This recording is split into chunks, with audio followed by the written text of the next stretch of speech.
everyone, my name is Mastana Moratin, and I'm a licensed clinical social worker and the executive director of Cross-Cultural Expressions. And I want to welcome everyone today to another program in our series of YouTube videos.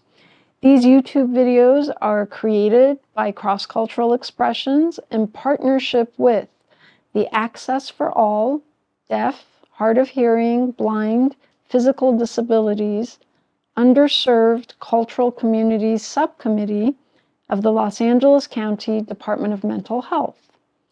And during this series, we will be exploring a variety of topics related to the intersection of the deaf, hard of hearing, blind, partially sighted, visually impaired, and physically disabled individuals' lives as it relates to mental health, well-being, and the accessing of mental health services.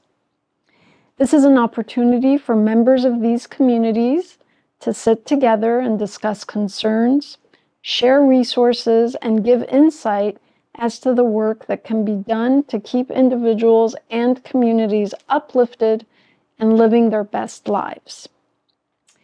Before I introduce our wonderful guests and panelists today, I want to make sure to share with everyone the Los Angeles County Department of Mental Health's Access Helpline number for mental health resources and support.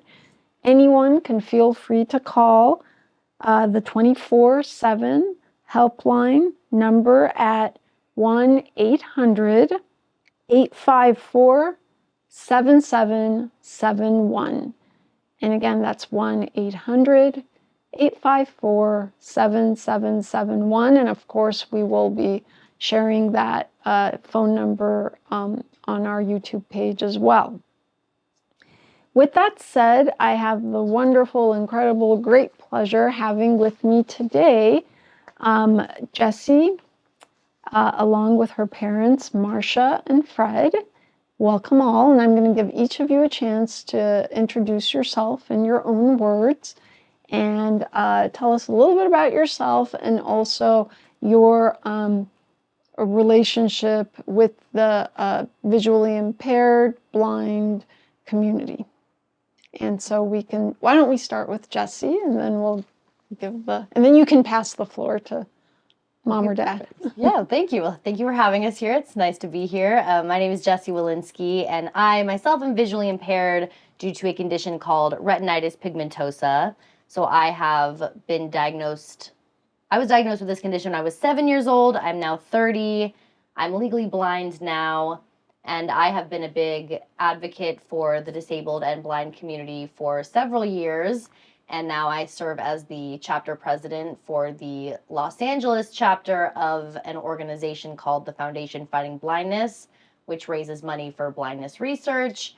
And I am very, very passionate about making sure that people who are blind or low vision find connection, because it can be an isolating experience to lose your vision. So I'm definitely very passionate about that, and also all the mental health aspects that goes into losing your vision. And I'm very happy to be here with my two wonderful parents, so I will let them introduce themselves. Would you like to? Okay. Well, my name is Marsha, and it is a pleasure to be here. And it's a wonderful thing that you're putting this out for people to listen to and grow from and feel comfortable with and accept themselves just the way they are. And having a daughter like Jessie has just been absolutely amazing in so many ways. I'll tell you a little bit about myself. I was born in New York, Brooklyn, New York, and lived in many places across the country, and came to California. Met Fred in the mid-'80s. It was our second marriage, so we got married a little later in life, and chose to adopt kids. So when we were in our 40s, we adopted Jessie, which was an amazing experience. When she mentioned, when she was 7, well, maybe when she was 6 in elementary school, they noticed that there was a vision problem when the nurse would test them, as they do. And, we didn't think too much of it. We thought she just needed glasses, etc. When she was 7, we took her to a doctor, and she was then brought to a specialist at Children's Hospital, Timothy Stout, who then diagnosed her with what is called retinitis pigmentosa. And it's a degenerative disease of the retina, which she loses sight in the peripheral and has night vision loss. It was not easy. It was not easy for us as parents, not easy for me to accept that my beautiful young daughter has this diagnosis and that she would possibly go blind in her lifetime. I spent a year desperately looking for answers and cures, and that was probably not to my advantage by doing this, finding out all the horror stories, not too much positivity about it. But luckily, a couple of years after that, I accepted it, and we made connections with the Foundation Fighting Blindness. And once we did, and we found people that are going through what she was going through, it changed our lives. Mm. And we've been involved ever since. And so I want to hear so much more about that. Yeah. And all of your experiences to share with our viewers. But I wanted to also give a chance to Fred. Well, I had never heard of retinitis pigmentosa when Jessie was diagnosed. And when we found out the consequences of the disease, I think I cried for 2 days. It was very, very hard to accept, and it took us about 7 years to get to the place where we could actually communicate that to Jessie. Mm-hmm.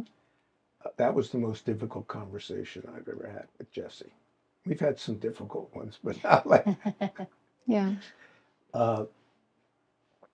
It turns out, I should also mention in my history that I have had type 1 diabetes since I was 16 years old, so 61 years. And that experience really helped me understand and communicate to Jessie very openly and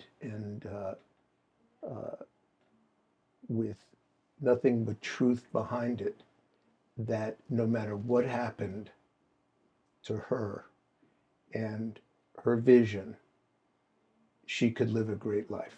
Mm-hmm. So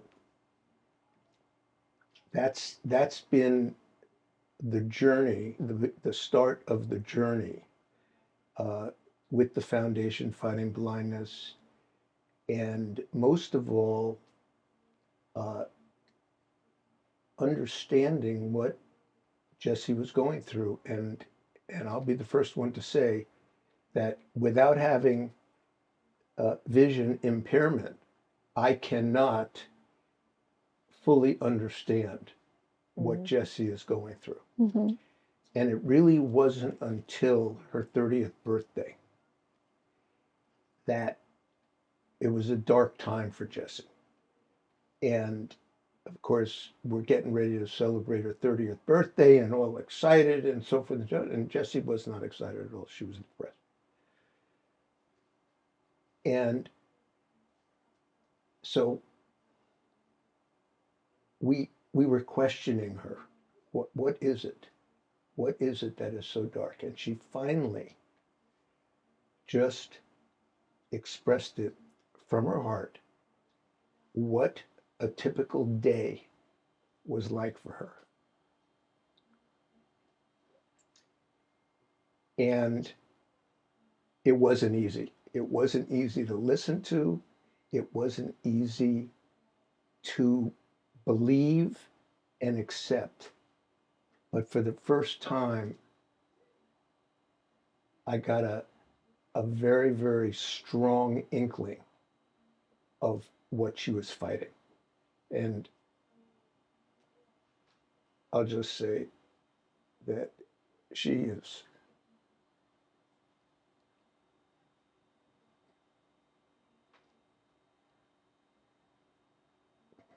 the most courageous human being I've ever known.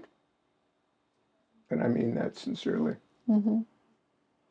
So, with all that we've gone through, I guess, I consider myself fortunate to have you in my life.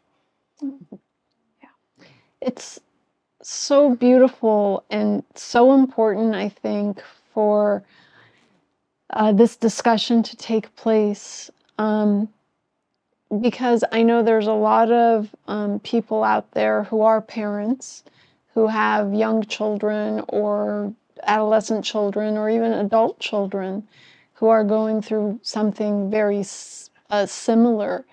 And just your willingness to come and share your experience as parents, and of course, Jessie's willingness to talk to us about the dark parts as well as the light that she's gained throughout the process of these years and the journey that she's been experiencing is just so profound. And I really think it's such a valuable gift. So thank you for being here.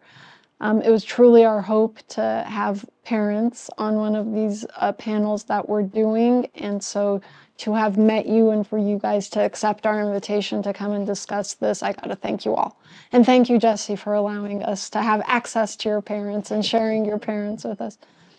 So Jessie, as your dad was talking about, even as early as your 30th birthday, obviously, and you've been very open in our other programs and podcasts talking about how it's not that you've reached some kind of end of any kind of journey, but that every day is another day in this process towards well-being and maintaining well-being.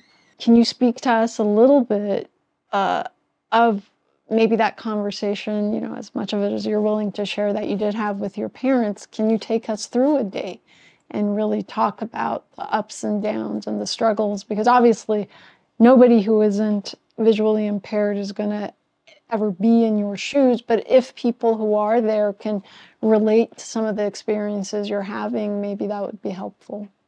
Definitely, yeah. I'm trying to think specifically about that conversation and what I might have said. I think it is definitely a process for me to get to where I'm at now with accepting my vision loss. And every day is so different. Some days I don't feel like it's as limiting as it might be other days. But I know that during that time, which was just a few months ago where I turned 30 and had, I was going through like a depressing time.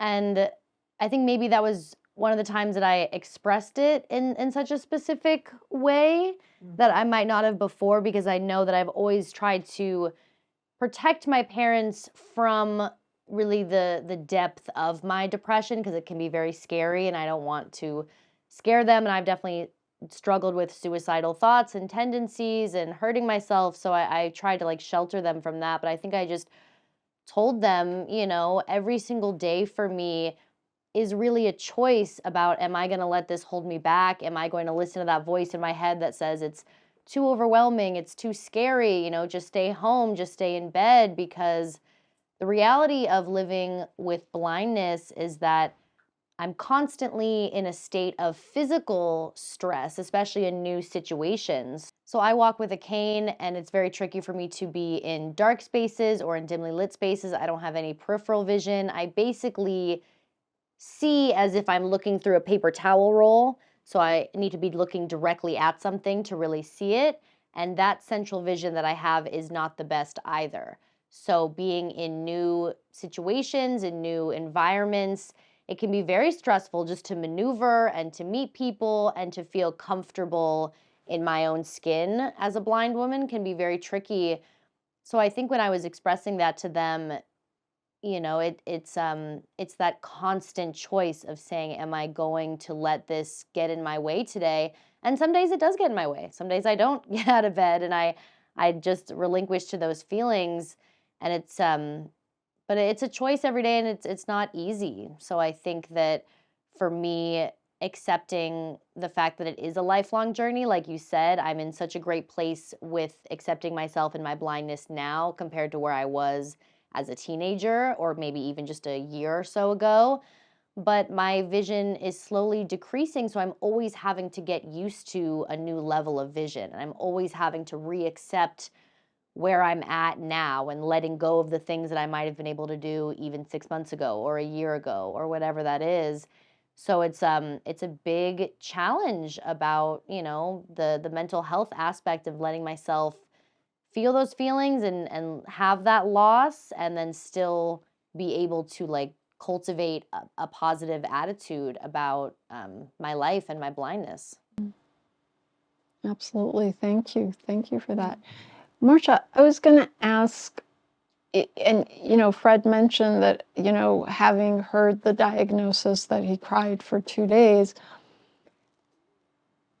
what were you going through, not only hearing what was about to happen or what could potentially be happening for your 7-year-old daughter, but also having to communicate that to her?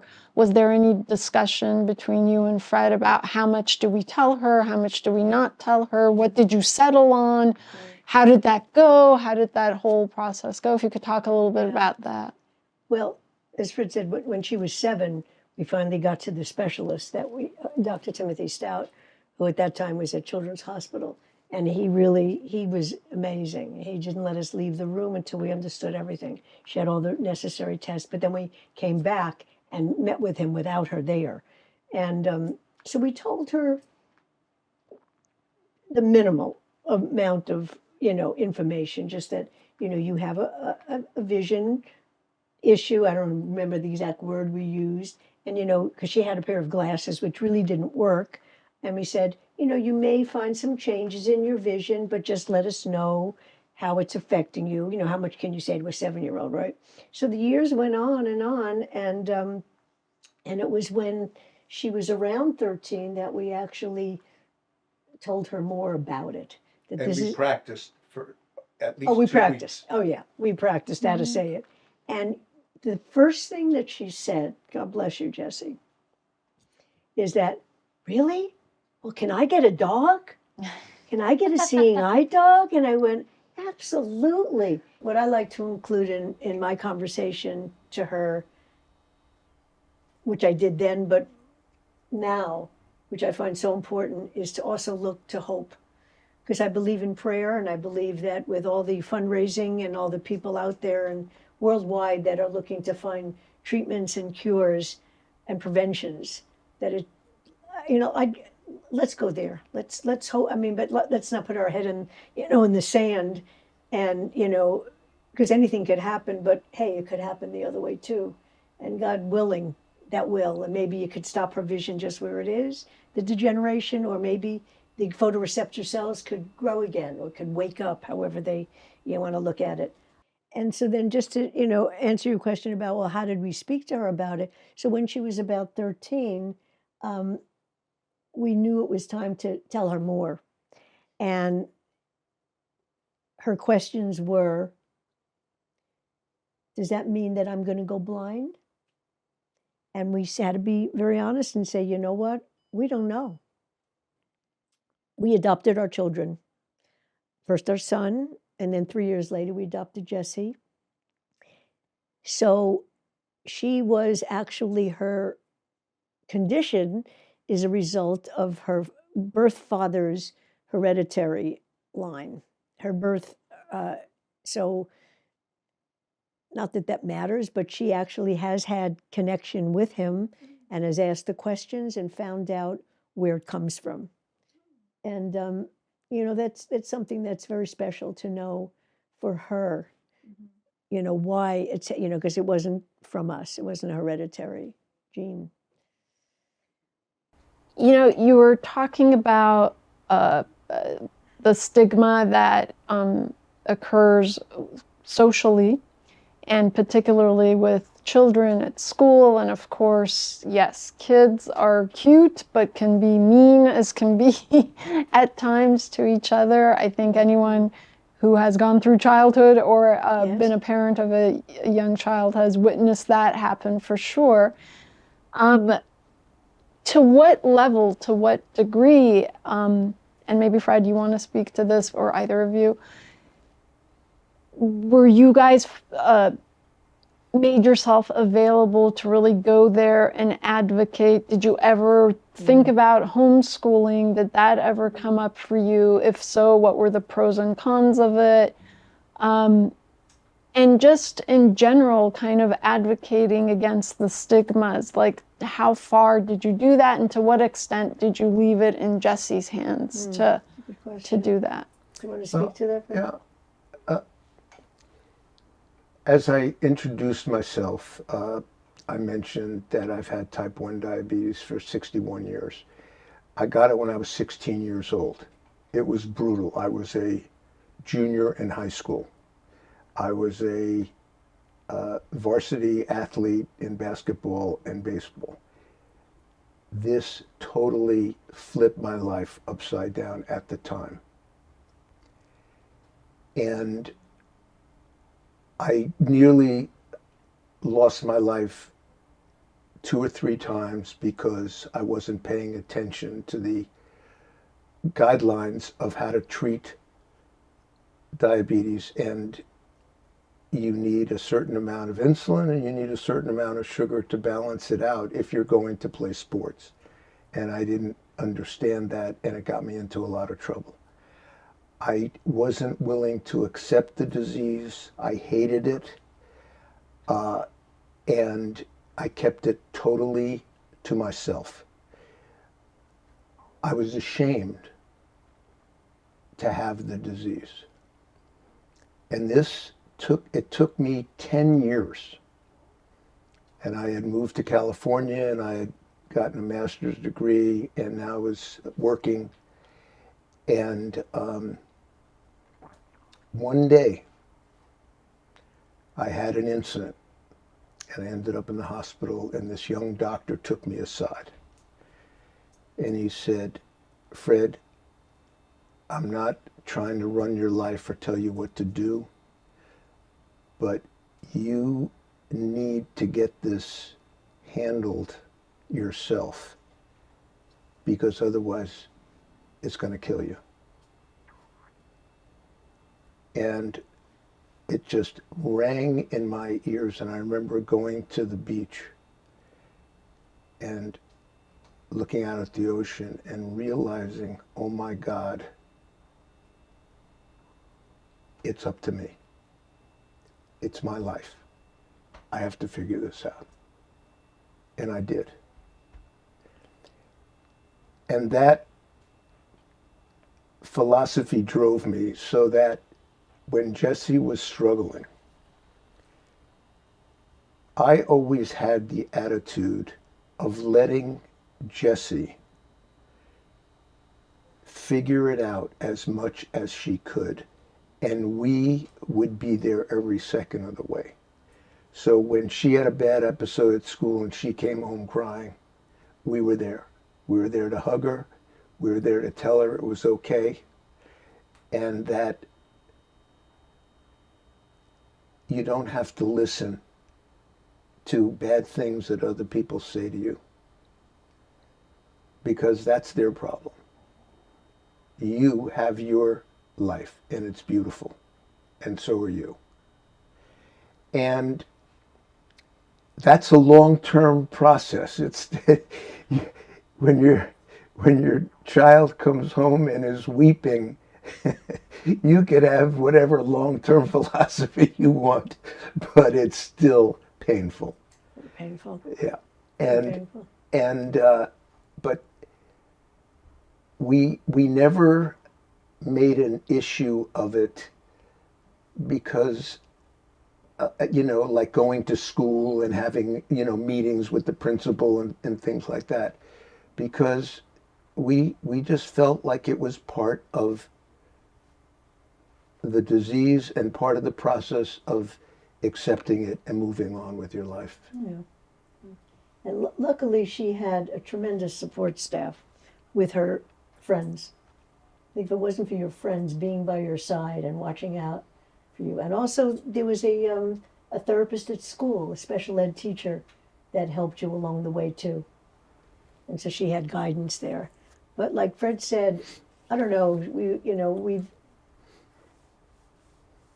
we had a lot of experience before adopting her in our lives, and we were wise. I mean, and in many ways, and I think that was a great influence on you. We've always given her a lot of love and support, and information and techniques and tools with which to use. Doing yoga now and getting into meditation and doing, surrounding yourself by good people has made all the difference. And I definitely think both of you guys are very proactive. Obviously, you've been proactive, like learned how to be proactive in your life about your diabetes, and you definitely are as well, just as the type of person that you are. So I think that I grew up with that as part of the conversation. It was like, okay, this is what's going on, but you don't have to feel alone about it. We can, we started getting into fundraising, and I always grew up in an environment where they encouraged me to talk about how I was feeling, and they encouraged me to accept my disability, to embrace it. It was never like, let's hide it or, be silent about it. And they really did let me like call the shots and let them know what I needed. And like, I know you mentioned if they talked about wanting to homeschool me or something, that was never anything that they had talked about. I think maybe at some point I was like, oh, it'd be so much easier. Just like keep me at home. I don't want to go to school anymore. And I'm very glad that I did stick it out, because so much of what I experienced did shape who I am now and how I respond to negativity. Because you think, oh, the mean kids are just in middle school and high school. I still get comments every single day by grown-ups, and people on the internet, who say, oh, you're lying about this or you're that or whatever. People who will try to mess with me, and it doesn't go away, unfortunately. But I think that if I didn't have the experience of kind of sticking it out when I was younger and going through that stuff, I don't know if I would be able to handle it as well now when I experience those types of comments and treatment. I think what Jessie has learned along the way too is that there are many ways to react to people that comment about her disability. You can either snap back at them and be nasty as they are to you, or you could choose to educate them. Two things that stuck in my mind. Once she was taking a train to San Diego to visit a friend, and we dropped her off at the train station. She goes up the stairs, and and the train left, and she was in one car, and there were no seats there, so she wanted to go to the next one. And the way she explains it, she couldn't slide the door to the next car. So she's standing there, and the ticket guy comes over and says to her, "You can't stand here. Why don't you go in there?" She says, "Well, I can." He says, "Well, can't you read the sign?" And she said, "I can't. I actually can't." And he helped her. She went into the other car, and you sat down. And how many times did he come to you? Well, in that 2-hour trip? Yeah, like asking me if I was okay. He just kept coming. Originally, it had happened. I was actually walked into the section. That was another time on the train when someone about the sign. But then another time, I did walk into the disabled section, and he told me, "Oh, you're not allowed to sit here." And I said, "No, I'm blind. I'm blind." Blah blah blah. And he like was trying to take me off the train, like kick me out at the next stop. He was like, "No, you can't be sitting here. You're not blind."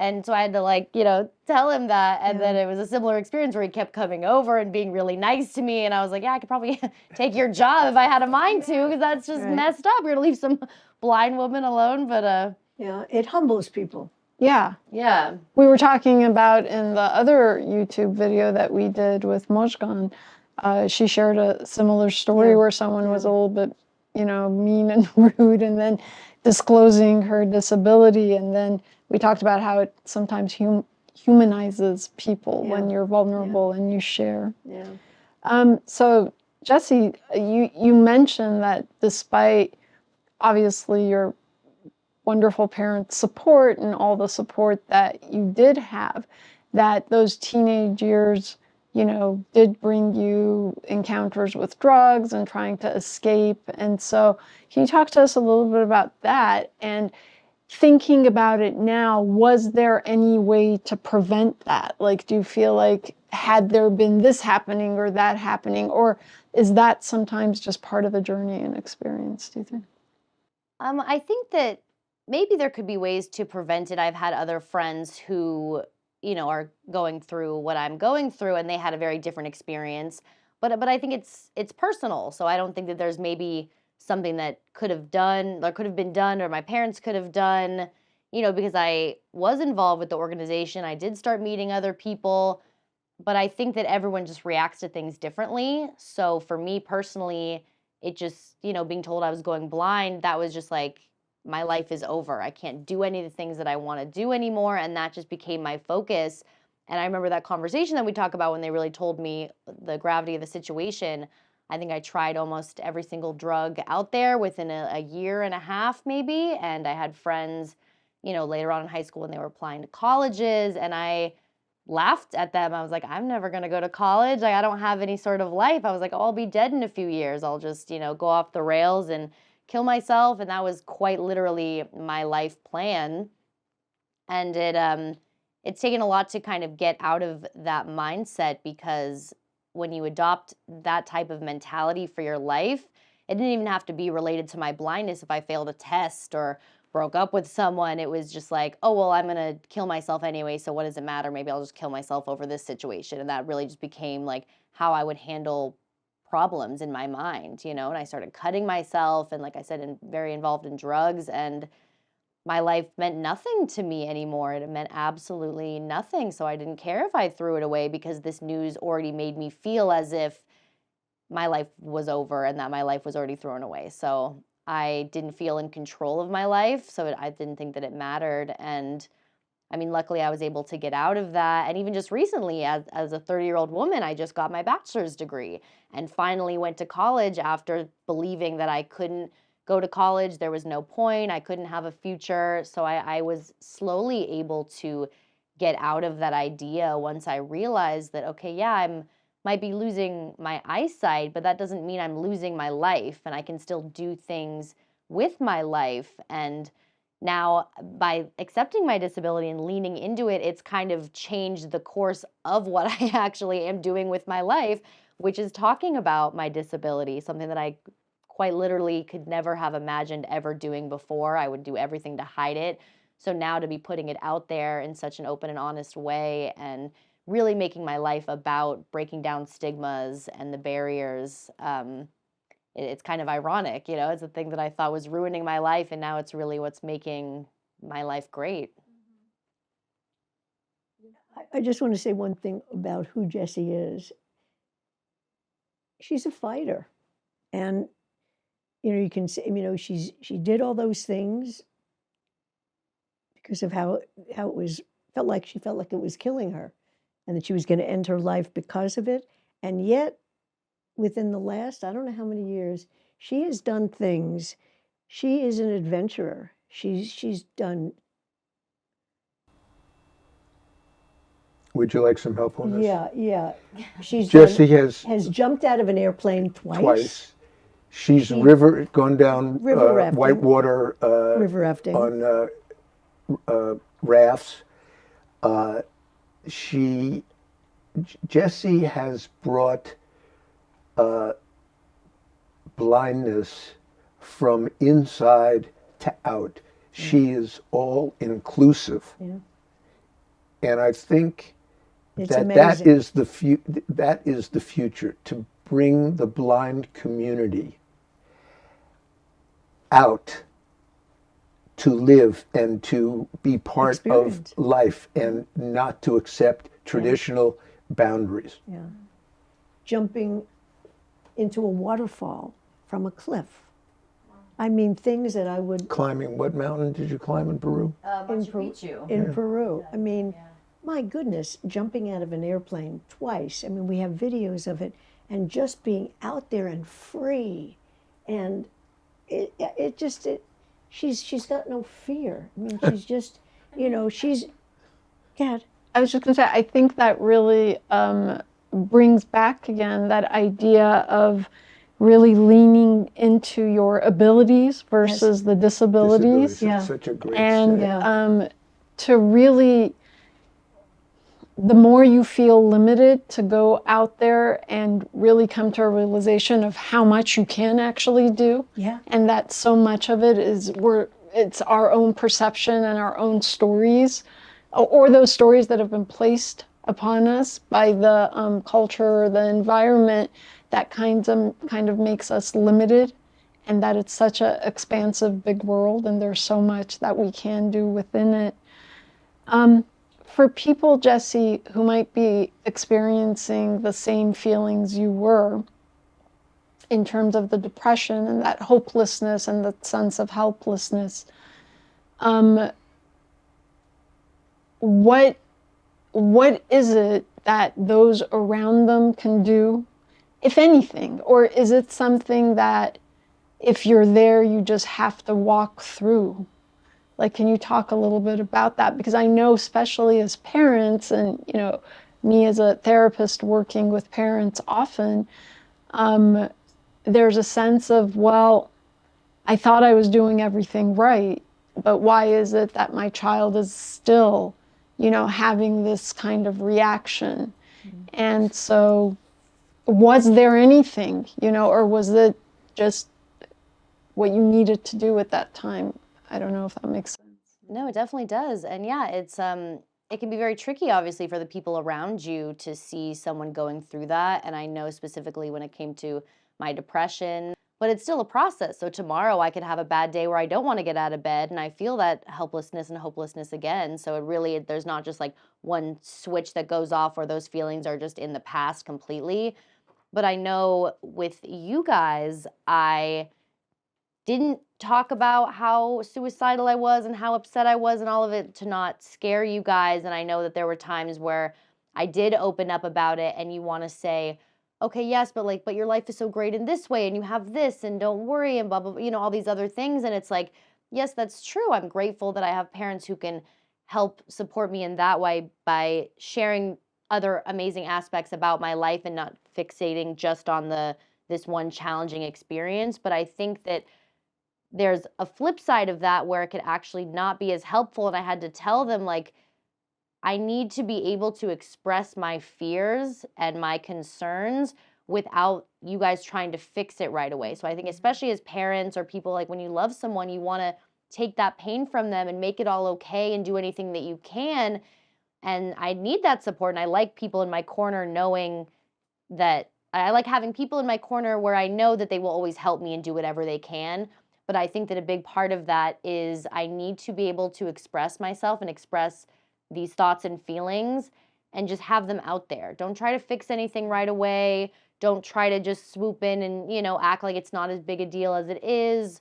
And it's like, yes, I do have a great life and I'm so fortunate for so many things, but I also have this aspect. And whether you have a disability or not, we all have that. So it's not like, oh, I can't ever talk about my problems because I have this great life and I'm very fortunate in all these ways. We all have problems and we all need to be able to express them and know that it's okay and not have things be fixed right away, in the same way that I don't want to ever spread toxic positivity and say like, oh, if you're depressed, just, get over it because life is great and you can be happy. It's like you can create a happy life while still battling with depression.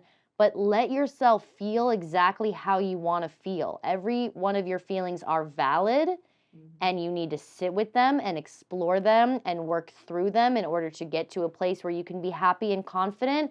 But don't ever feel like you need to shut that out and ignore those feelings, because they're coming up for a reason. We need to be able to feel the spectrum of emotion that we're all given. So I think that was something that's been very helpful for me to kind of tell them, like, this might be hard for you to hear, but I need you to hear it. I need it to be out there. And I need you to also know, let me kind of take the reins when I do need support. Okay, so now I got the feelings out there. Now, what is your advice? Or even before I would talk about it, I would say, I just need to vent. Right now, I'm not in problem solving mode.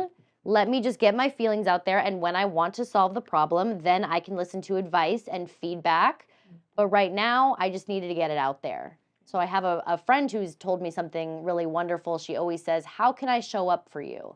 And that's such a powerful phrase that I've always held on to and that I use, because does that look like me giving advice? Does that look like me telling you all the wonderful things about your life? Does that look like me just listening?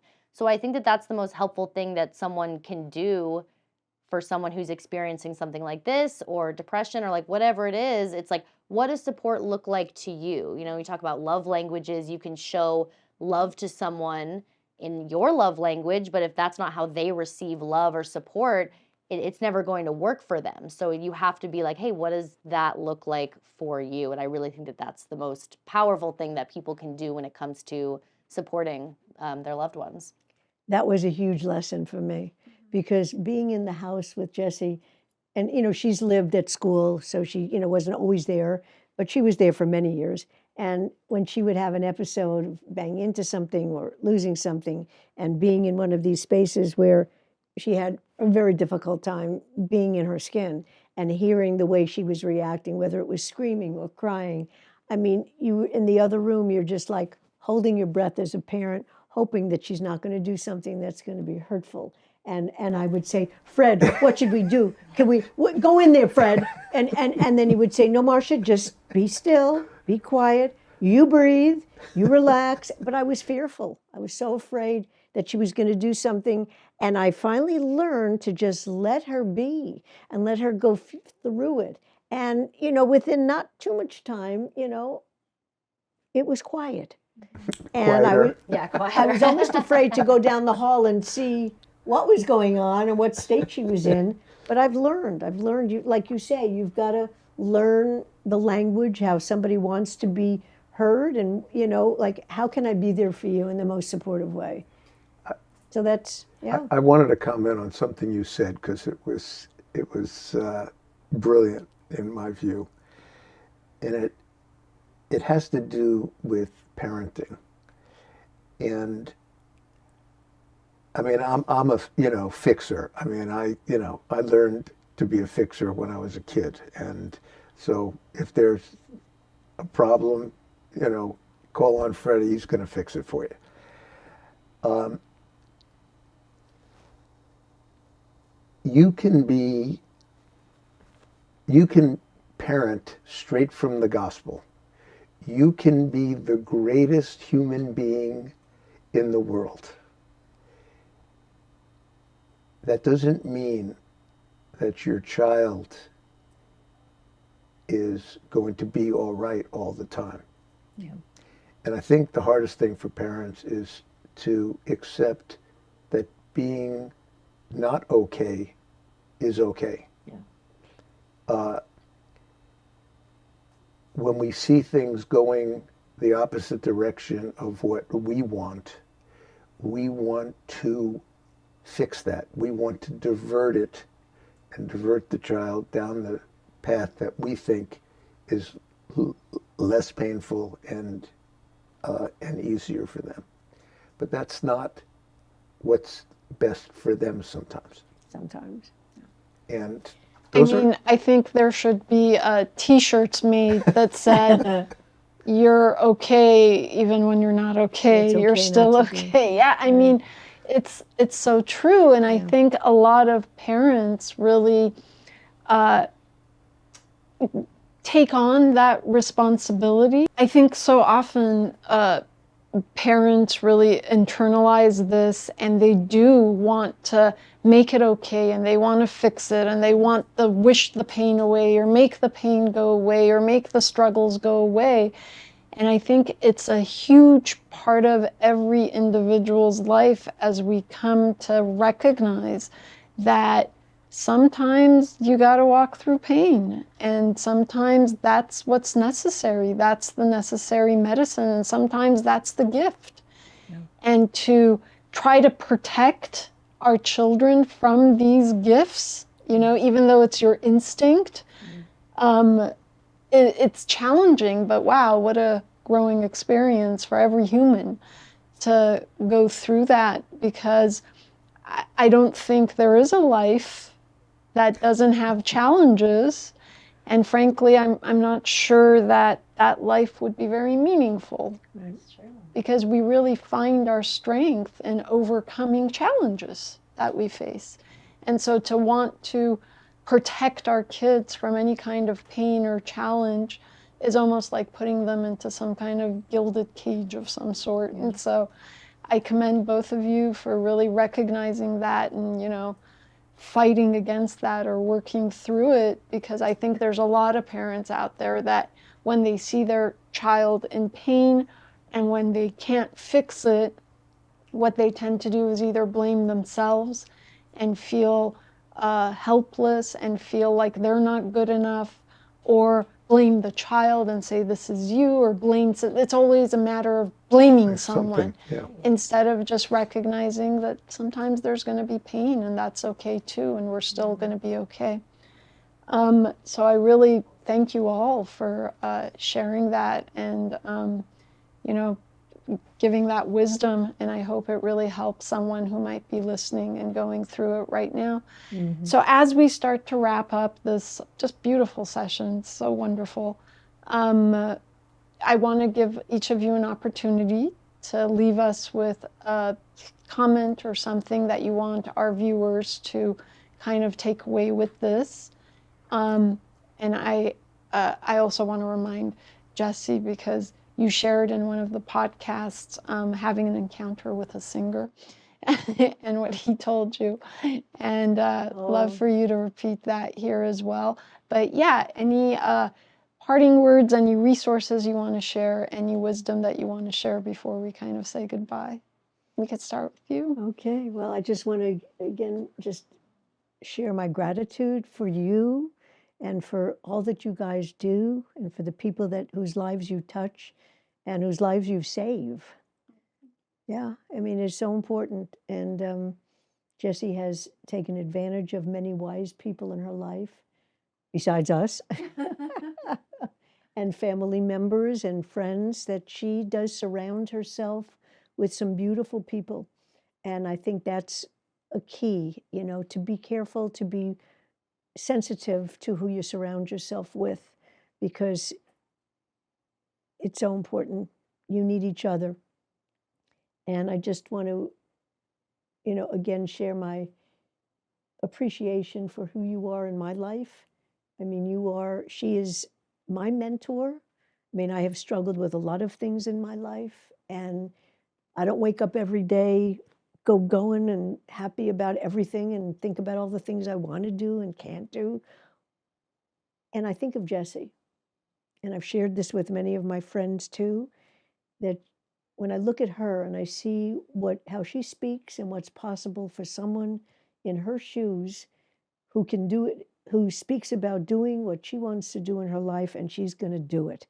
And it just gives me inspiration. And I just love you dearly. And that's all I can say. You were a gift in our life.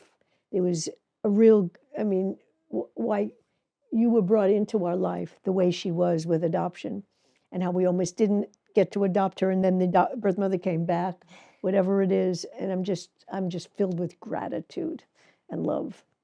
And I have an amazing husband, and I think that's such a big part of the success that we have in our lives, and who Jessie is because of the way we are in the world and our beliefs. And I'm just very grateful.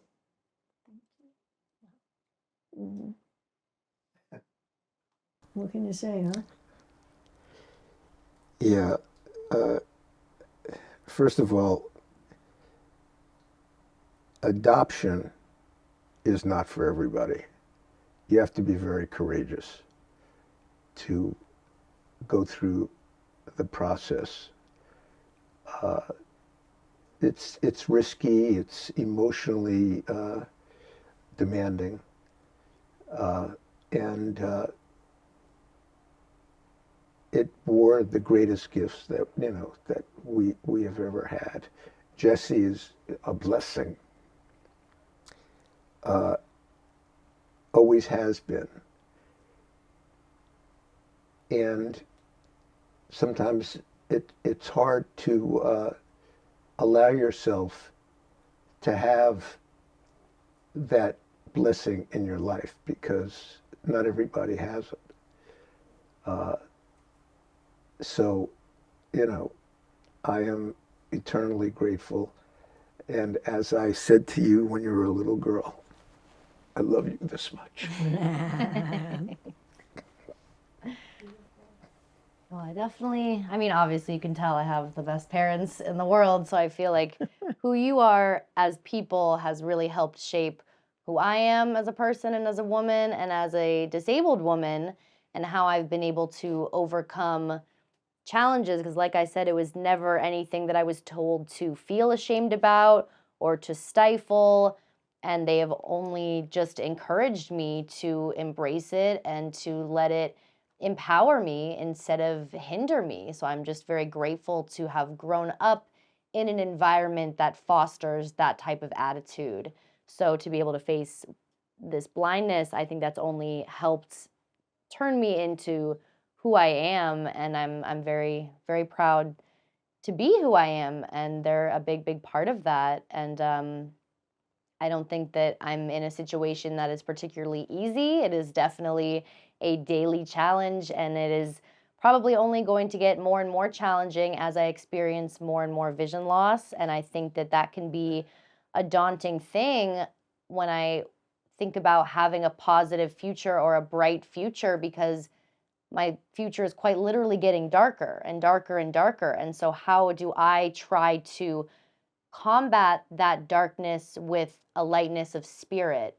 And how do I kind of create my own light in this world that's getting darker? And so that's what I really want to share with other people who are experiencing vision loss. Like, I know it is daunting and it is very scary, but you are strong. And that's what I wanted to share.